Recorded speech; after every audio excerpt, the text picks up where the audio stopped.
भेंडी चांगली धुवून चिरून घेतलेली आहे आणि खोबऱ्याचा खीस आणि लसूण एकत्र मिक्स करून घेतलेला आहे आणि शेंगदाण्याचा कूट घेतलेला आहे. तर त्याच्यामध्ये आपण चटणी, मसाला आणि मीठ चवीप्रमाणे टाकू शकतो मसाला बनवण्यासाठी आणि आता हे सगळे एकत्र करून घेऊ.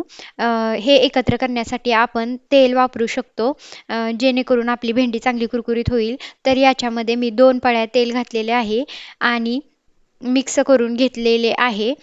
तुम्ही पाहू शकता मी व्हिडिओमध्ये कसे मिक्स करून घेत आहे. तर आता हे चांगले मिक्स करून घेऊ जेणेकरून आपली भेंडी चांगली चवीला लागेल. हा मसाला तयार झालेला आहे. आता भेंडीमध्ये भरून घेऊ. मी थोड्या भेंड्या भरून ठेवलेल्या आहेत आणि आता तुम्हाला व्हिडिओमध्ये दाखवते की कशा भेंड्या भरायच्या आहेत. तर तुम्ही पाहू शकता मी कशा भेंडी भरत आहे. अशी भेंडी भरली ना मसाला खूप छान लागतो आणि एकजीव पण होते.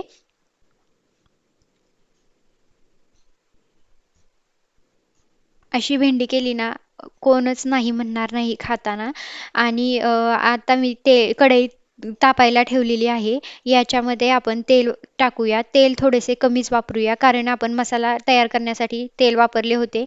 जास्त तेलकट होणार नाही भेंडी. आता तेल थोडेसे तापून देऊ. तेल तापले की त्याच्यामध्ये मोहरी टाकू. मोहरी चांगली तडतडू देऊ. मोहरी चांगली तडतडली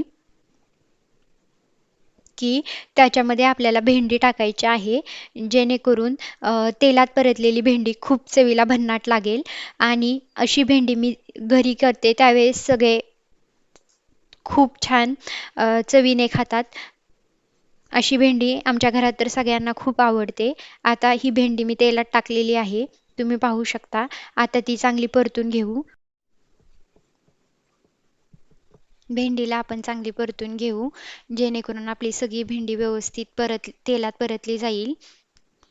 2-3 मिनिटे चांगली परतून घ्यायची आहे भेंडी जेणेकरून ही भेंडी चिकट नाही होणार आणि सगळ्या भेंडीला तेलही व्यवस्थित लागेल.